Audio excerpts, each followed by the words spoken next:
بسم اللہ الرحمن الرحیم۔ السلام علیکم عزیز طلباء طالبات، امید کرتی ہوں کہ آپ سب خیریت سے ہوں گے۔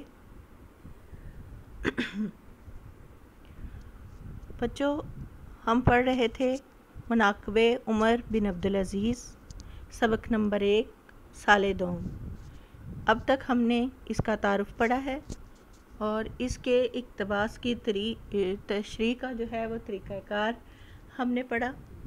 آج ہم پڑھیں گے اس کے مشقی سوالات۔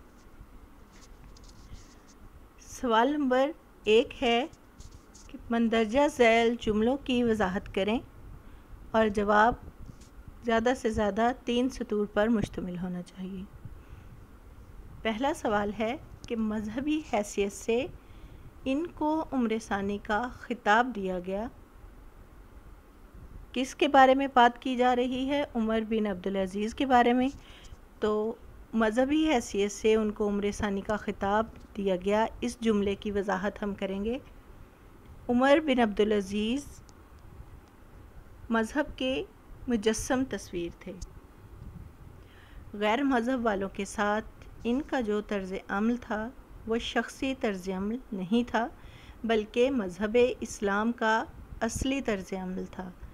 اسی بنا پر انہیں عمر ثانی کا خطاب دیا گیا، یعنی عمر بن عبدالعزیز جو تھے وہ دکھاوے کے لیے یہ سب کچھ نہیں کر رہے تھے، بلکہ وہ اسلام کے اصولوں کے مطابق انہوں نے جو تھی اپنی حکومت قائم کی تھی، اور اسلام کے اصولوں کے مطابق ہی ہر ایک کے ساتھ جو تھا وہ اپنا طرز عمل اختیار کیا، اور اسی بنا پر انہیں عمر ثانی کا جو ہے وہ خطاب دیا گیا۔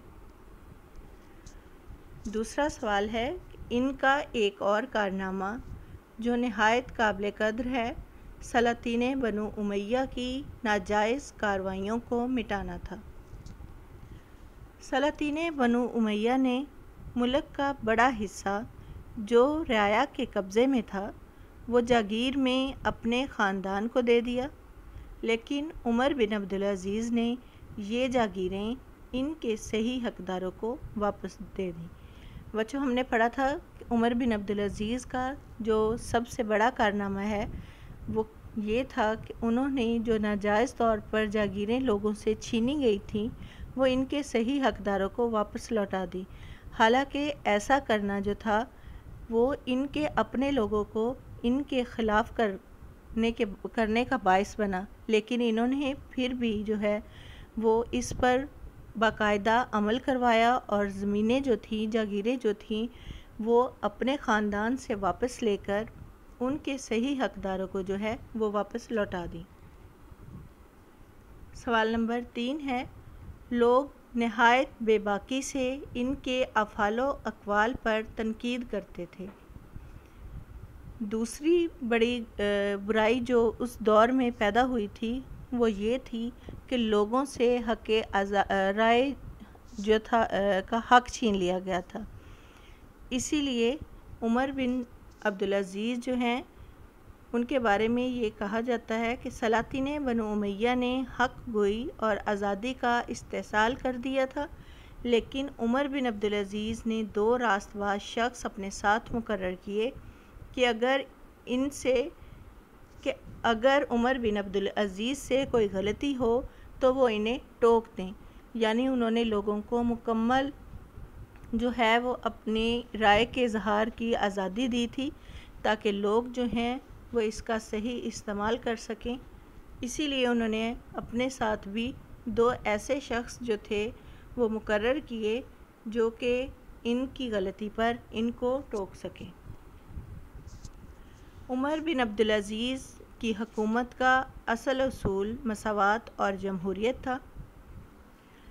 عمر بن عبدالعزیز کی حکومت میں تمام لوگ جو تھے ان کو یکساں حقوق حاصل تھے، بادشاہ کو بھی کسی پر ترجیح حاصل نہ تھی۔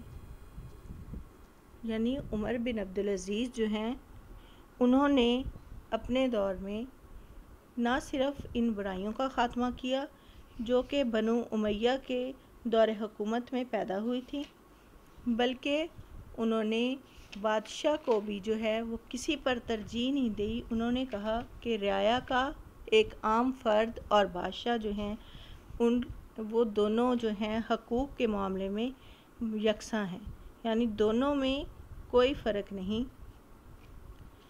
بچوں یہ تو تھے سوالات کے جوابات کہ ان جملوں کی وضاحت کریں اور جواب جو ہے وہ 3 سطروں سے زائد نہ ہو۔ ہم نے سبق کے خلاصے میں اب تک جو پڑھا کہ علامہ ابن جوزی جو کہ ایک معروف محدث تھے، انہوں نے اپنی ایک کتاب سیرت العمرین تحریر کی تھی، جس میں انہوں نے عمر بن عبدالعزیز کو عمر ثانی کا خطاب دیا اور ان کے زندگی کے حالات و واقعات جو تھے وہ بیان کیے۔ تو انہوں نے اس کتاب میں جو ہے خاص طور پر ان کی ان باتوں کو جو ہے وہ بیان کیا ہے جو ان سوالات میں، ان جملوں کی وضاحت میں پوچھی گئی ہیں، کہ ان کے اخلاق اور عدل و انصاف جو ہے وہ بہت مشہور تھا عمر بن عبدالعزیز کا۔ غیر مذہب والوں کے ساتھ ان کا منصفانہ سلوک تھا، جو مذہب اسلام کا اصلی طرز عمل تھا۔ ٹھیک ہے، یہاں تک کہ جب انہوں نے ایک واقعہ بھی بیان کیا کہ حمز کا ایک عیسائی جب آپ کی خدمت میں حاضر ہوا اور ولید بن عبد الملک کے بیٹے عباس کے خلاف شکایت کی تو اس نے ان کی زمین پر ناجائز قبضہ کر رکھا ہے، تب خلیفہ عمر بن عبدالعزیز نے اس سلسلے میں عباس سے پوچھا تو ان کے بتانے پر کہ یہ زمین اسے خلیفہ ولید نے عطا کی ہے، تو اس کے پاس اس کی تحریری سند بھی موجود تھی۔ عیسائی نے کہا کہ اے خلیفہ وقت، میں اللہ کی تحریر یعنی قرآن مجید کے مطابق فیصلہ چاہتا ہوں۔ تو عمر بن عبدالعزیز نے کہا تھا کہ اے عباس، میں خدا کی تحریر کو ولید کی تحریر پر مقدم سمجھتا ہوں، یعنی ان کے نزدیک ایک عام فرد جو ہے اس کو بھی اتنے ہی حقوق حاصل ہیں جتنے کہ خلیفہ وقت کو حاصل ہوتے ہیں۔ اس کے بعد بچوں اس کی مشقی سوالات کے بعد ہیں کہ سبق کے حوالے سے درست لفظ کی مدد سے خالی جگہ فل کرنی تھی۔ عمر بن عبدالعزیز مذہب کی مجسم تصویر تھے۔ انہوں نے نہایت مبتدئین اور راست باز شخص اس کام پر مقرر کیے۔ کس کام کی بات ہو رہی ہے؟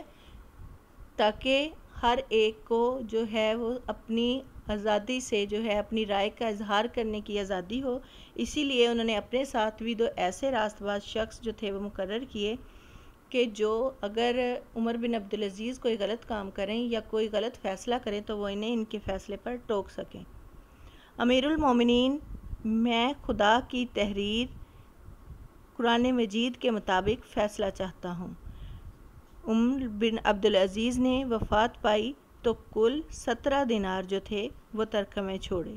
عمر بن عبدالعزیز نے کہا، میں قیامت کے سوا کسی دن سے نہیں ڈرتا۔ جی بچوں، تو یہ تھی ہماری آج کی مشق، اس کی سوالات کے جوابات، خالی جگہ جو ہم نے فل کی۔ بچوں آپ کے لیے کام یہ ہے کہ آپ نے اس کے سوالات کے جوابات جو ہیں، جن جملوں کی وضاحت کہی گئی ہے، وہ آپ نے اپنے رجسٹر پر لکھنے ہیں خوش خط کر کے، تاکہ آپ کی جو یاد کی ہوئی ہے مشق اس کا ہم جائزہ لے سکیں کہ آپ نے کس حد تک یاد کی ہے، اور آپ کی املاء کی غلطیاں جو ہیں وہ بھی کم سے کم ہوں اور آپ کی لکھائی جو ہے وہ بھی بہترین ہو سکے۔ جیسا کہ میں نے پہلے بتایا کہ عمر بن عبدالعزیز جو ہے یہ علامہ شبلی نعمانی رحمۃ اللہ علیہ کی تحریر ہے، اور عمر بن عبدالعزیز جو ہے ان کے نام کے ساتھ رحمۃ اللہ علیہ لکھا جاتا ہے، جبکہ آپ کے سبق میں جو ہے درسی کتاب میں رحمۃ اللہ علیہ کی جگہ رضی اللہ عنہ لکھا ہوا ہے، جو کہ ایک بڑی غلطی ہے، لیکن ہم نے ان کے نام کے ساتھ رحمۃ اللہ علیہ لگانا ہے کیونکہ یہ صحابی رسول نہیں تھے، یہ نبی پاک صلی اللہ علیہ وآلہ وسلم کے وصال کے کچھ عرصہ بعد پیدا ہوئے، اس لیے ان کے نام کے ساتھ رحمۃ اللہ علیہ لگایا جاتا ہے، نہ کہ ان کے نام کے ساتھ ہم رضی اللہ تعالی عنہ لکھیں۔ یہ بڑی غلطی ہے جو کہ آپ کے درسی کتاب میں جو ہے سبق کے نام میں لکھی گئی ہے، آپ نے اس بات کا خاص خیال رکھنا ہے۔ بچوں اچھے سے اس کا خلاصہ یاد کرنا ہے، اس کا تعارف یاد کرنا ہے، اور سوالات کے جوابات لکھ کے آپ نے چیک کروانے ہیں تاکہ اس میں کسی قسم کی کوئی کمی نہ رہ جائے اور آپ کو سبق اچھے سے یاد ہو۔ آج تک کے لیے اتنا ہی، کل آپ کی خدمت میں دوبارہ حاضر ہوں گے سبق نمبر 2 کے ساتھ۔ اپنا بہت خیال رکھیے گا۔ اللہ حافظ۔